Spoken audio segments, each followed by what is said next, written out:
Cek mic 1, 1, 2, 3. Cek mic 1, 1, 2, 3. Bicara Bincang agama, raih pahala. Bismillah, Assalamualaikum warahmatullahi wabarakatuh. Salam. Alhamdulillah wassalatu wassalamu ala rasulillah ma ba'du. Pemirsa Rusia TV dimanapun Anda berada, Alhamdulillah kita bertemu lagi di dalam program Bicara, Bincang Agama, Raih Pahala.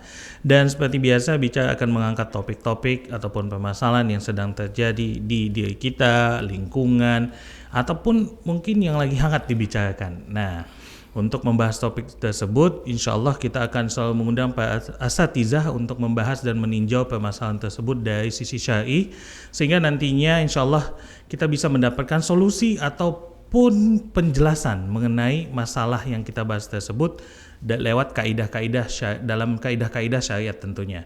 Dan untuk episode Bicara kali ini, Alhamdulillah sudah hadir di studio kita guru kita Ustadz Muhammad Parman Hafizahullah Ta'ala. Assalamualaikum Ustadz. Salam. Baik, Ustadz, seperti biasa kan Ustadz sudah hadir, langsung nanya ya Ustadz ya. Ustadz, ini kan lagi hangat nih Ustadz, lagi hangat juga saat ini dibicarakan baik itu di sosial media ataupun dimanapun lah sebetulnya mengenai khamar Ustadz atau minuman keras ya Ustadz ya. Nah, yang mau Anda tanyakan sama Ustadz ini, sebetulnya khamar ini Ustadz dalam syariat seperti apa pandangan syariat terhadap khamar? Dan karena yang setahu Anda nih Ustadz, koreksi Anda kalau salah, khamar itu setahu Anda kan memang haram Ustadz karena dia memabukkan. Tapi ada perbincangan di luar sana bahwasanya ya udah kalau memabukkan berarti kalau nggak memabukkan dia nggak haram gitu Ustadz. Nah itu yang pertama. Yang kedua, ada nggak sih Ustadz mudaratnya kalau kita bersentuhan dengan khamar yang sudah diperingatkan oleh syariat kita gitu Ustadz. Mungkin Ustadz bisa memberikan penjelasan sedikit pada kami sehingga nantinya insya Allah bisa kami amalkan dalam kehidupan kami sehari-hari. Tafadhol Ustadz. Bismillah. Assalamualaikum warahmatullahi wabarakatuh. Alhamdulillah wassalatu wassalamu ala Rasulillah wa alihi wa ashabihi wa man tabi'ahum bi ihsanin ila yaumiddin wa ba'du. Para pemirsa yang dimuliakan oleh Allah, ada suatu keadaan di mana salah seorang tabi'in yang bernama Iyas bin Muawiyah al-Muzanni, yang beliau merupakan salah seorang qadhi di masa Umar bin Abdul Aziz, diangkat sebagai qadhi pada saat itu. Beliau didatangi oleh salah seorang pejabat. Lalu beliau mengatakan, kenapa khamar itu haram? Kemudian seorang pejabat ini mengatakan, bukankah khamar itu terbuat dari air, kemudian dari buah, kemudian dipanaskan dia? Maka Iyas pun mengatakan benar. Iyas pun mengatakan benar. Memang demikian. Lalu Iyas pun memberikan analogi seperti ini. Bagaimana pendapatmu sekiranya aku mengambil air dengan telapak tanganku, lalu kulemparkan kepadamu, apakah itu menyakitkan? Tidak. Segenggam pasir kemudian kulemparkan padamu, apakah menyakitkan? Kemudian dia mengatakan tidak. Kemudian lumpur lalu kulemparkan kepadamu, apakah ini menyakitkan? Tidak. Lalu bagaimana kalau seandainya aku ambil pasir kemudian dicampur dengan lumpur, kemudian disiram dengan air, lalu kemudian dibentuk dan pada akhirnya dipanaskan di terik matahari, dan kemudian aku lemparkan kepadamu, apakah menyakitkan? Maka pejabat ini mengatakan bahkan bisa mematikan. Dari sini Iyas bin Muawiyah al-Muzanni ini memberikan analogi yang jelas bahwasanya dengan proses-proses seperti itu, adanya proses fermentasi yang pada akhirnya menjadikan air dan buah ini berubah bentuk menjadi khamar dan dia memabukkan. Sehingga para ulama mengatakan setiap yang memabukkan itu khamar dan setiap yang memabukkan itu haram, sedikit maupun banyak. Nah, ini sama saja. Dan ini kaidahnya yang harus kita fahami bersama bahwasanya setiap yang memabukkan itu khamar dan setiap yang memabukkan itu haram, sedikit ataupun banyak. Nah, Allah Subhanahu wa taala di dalam mengharamkan khamar ini tentunya tidak langsung diharamkan oleh Allah Subhanahu wa taala. Ternyata ada tahapannya Bang Jiang. Yang pertama, Allah Subhanahu wa taala mengatakan di dalam surat Al-Baqarah ayat 219, Allah Subhanahu wa taala mengatakan, yas'alunaka 'anil khamri wal maisir qul fihima itsmun kabiru wa manafi'un linnas wa ithmuhuma akbaru min naf'ihima. Mereka bertanya kepadamu tentang khamar dan judi. Katakanlah pada keduanya itu ada manfaat. Ya, qul fihima ithmun wa manafi'u linnas. Katakanlah pada keduanya itu ada dosa dan manfaat bagi manusia. Wa ithmuhuma akbaru min naf'ihima. Sementara dosanya itu ternyata lebih besar daripada manfaatnya. Dari sini Allah Subhanahu wa taala menjelaskan bahwasanya khamar dan judi ini punya manfaat bagi manusia. Ya, begitu juga dengan dosanya. Hanya saja Allah Subhanahu wa taala menjelaskan ternyata dosanya jauh lebih besar daripada manfaatnya. Nah, ini ayat yang pertama kali turun. Ya, belum diharamkan. Ya, belum diharamkan. Ini hanya mengajak kaum muslimin pada saat itu, para sahabat, ya, mengajak kepada mereka untuk mengetahui bahwasanya ternyata khamar ya ini punya manfaat tapi dosanya lebih besar, mudaratnya lebih besar, kan demikian. Kemudian ayat yang kedua Allah Subhanahu wa taala mengatakan di dalam surat An-Nisa ayat yang ke-43, ya ayyuhalladzina amanu la taqrabus salata wa antum sukara hatta ta'lamu ma taqulun. Wahai orang-orang yang beriman, janganlah kalian mendekati salat ya dalam kondisi kalian mabuk. Artinya mabuk ini disebabkan karena minum khamar karena menghilangkan akal. Ya, sampai kalian mengetahui apa yang kalian katakan. Sudah ada petunjuk bahwasanya orang-orang yang minum minuman keras, minum khamar ini tidak boleh dia mendekati salat karena dia memabukkan. Ya, sehingga dia tidak mengetahui apakah dia membaca ayat atau mencaci maki Allah Subhanahu wa taala. Kemudian pada ayat yang ketiga, tahapan yang terakhir, disinilah Allah Subhanahu wa taala mengharamkannya.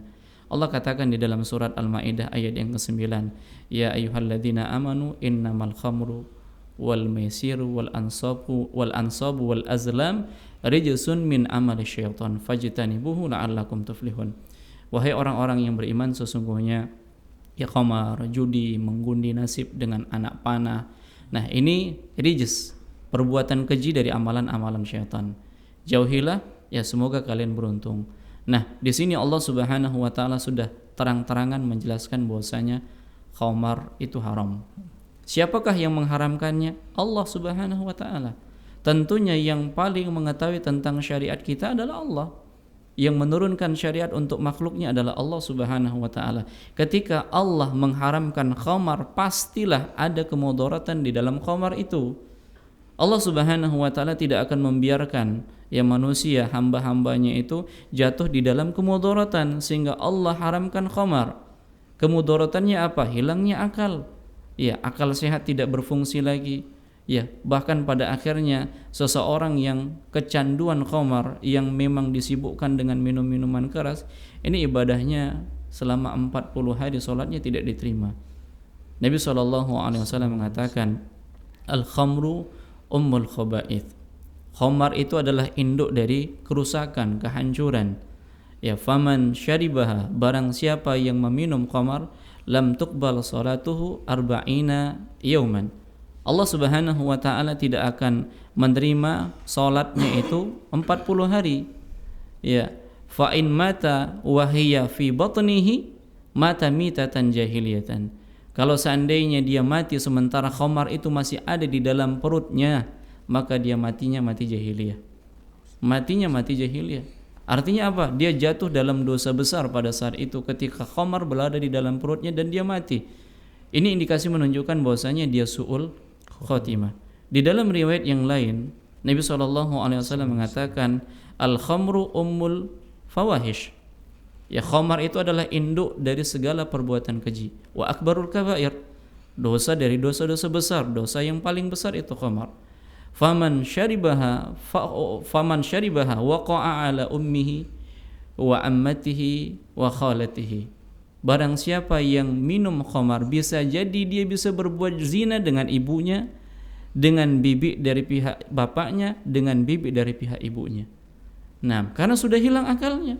Dia hanya melihat itu wanita saja. Dia enggak melihat bahwasanya itu adalah ibunya, itu adalah bibinya, seperti itu dia. Dan ini benar sebagaimana yang dikatakan oleh Utsman ibn Affan.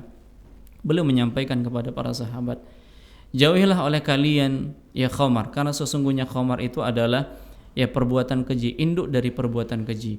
Lalu Utsman menceritakan, sesungguhnya ada orang sebelum kalian, ahli ibadah, Masya Allah, ibadah, senantiasa pulang pergi ke tempat ibadahnya, masjid. Nah kemudian ya ahli ibadah ini ternyata disukai oleh seorang pelacur. Dia disukai oleh seorang pelacur. Kemudian pelacur ini memerintahkan, menyuruh pembantunya untuk mendatangi ya ahli ibadah ini dan menyampaikan kepadanya, ya berharap dia bisa datang untuk suatu keperluan berupa kesaksian. Maka karena dia diminta kesaksian, akhirnya dia pun datang ke rumah pelacur tadi. Apa yang terjadi? Nah ternyata si pelacur tadi sudah menggunakan pakaian yang mini, kemudian di tangannya ada khamar dan di sisinya ada anak bayi. Kemudian ya pelacur ini mengatakan, sungguh kami mengundangmu bukan untuk menjadi saksi, tapi hendaknya engkau memilih dari 3 ini. Kalau seandainya engkau tidak lakukan, aku akan menjerit dan menyampaikan kepada orang-orang, ya berzina denganku, minum khamar, atau bunuh anak kecil ini, anak bayi ini. Maka ya ahli ibadah ini mengatakan, adapun berzina ini perkara yang berat, aku tidak mau. Adapun membunuh juga demikian. Maka dia memilih dengan minum minuman keras, khamar. Apa yang terjadi ketika dia sudah minum khamar? Hilang akalnya, hilang akal sehatnya. Akhirnya dia berzina dengan pelacur tadi, kemudian membunuh anak bayi tadi. Akhirnya Utsman ibn Affan mengatakan, jauhilah oleh kalian ya khamar, karena sesungguhnya tidaklah seseorang yang ada di dalam hatinya, tidaklah di dalam hati seseorang itu berkumpul keimanan dan pecandu minuman keras, kecuali salah satunya keluar darinya. Boleh jadi imannya yang tetap, atau boleh jadi dia sebagai seorang yang pecandu minuman keras. Ini menunjukkan bahwasanya kemudaratannya itu berat, kemudaratannya itu besar. Bahkan ya Nabi SAW mengatakan, orang-orang yang bukan hanya orang-orang yang minum minuman keras ini yang dilaknat oleh Allah Subhanahu wa taala, tapi di sana ada beberapa orang yang dilaknat oleh Allah Subhanahu wa taala. Nabi SAW mengatakan, la'anallah al-khamra. Allah Subhanahu wa taala melaknat khamar. Kemudian yang meminumnya, yang membelinya, yang menjualnya, yang memerasnya, yang minta diperas, yang membawanya, dan yang minta dibawa. Mereka semua ini mendapatkan laknat dari Allah Subhanahu wa taala. Para pemirsa yang dimuliakan oleh Allah, ketika Allah sudah melaknat orang-orang tersebut, artinya mereka sudah dijauhkan dari rahmat Allah Subhanahu wa taala. Yang dimaksud dengan laknat Allah di sini adalah dijauhkan dari rahmat Allah Subhanahu wa taala. Sementara kita butuh terhadap rahmat Allah. Karena yang bisa memasukkan kita ke dalam surganya Allah itu adalah rahmatnya, bukan amalan kita. Maka jangan sampai kita melakukan sesuatu yang bisa menjauhkan kita dari rahmat Allah Subhanahu wa taala. Ternyata dari beberapa orang tadi dilaknat oleh Allah Subhanahu wa taala, dijauhkan oleh Allah Subhanahu wa taala dari rahmatnya.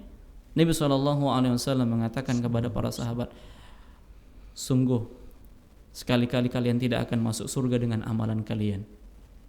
Wala anta ya Rasulullah, tidak pula dengan engkau wahai Rasulullah. Wala ana, tidak pula dengan aku.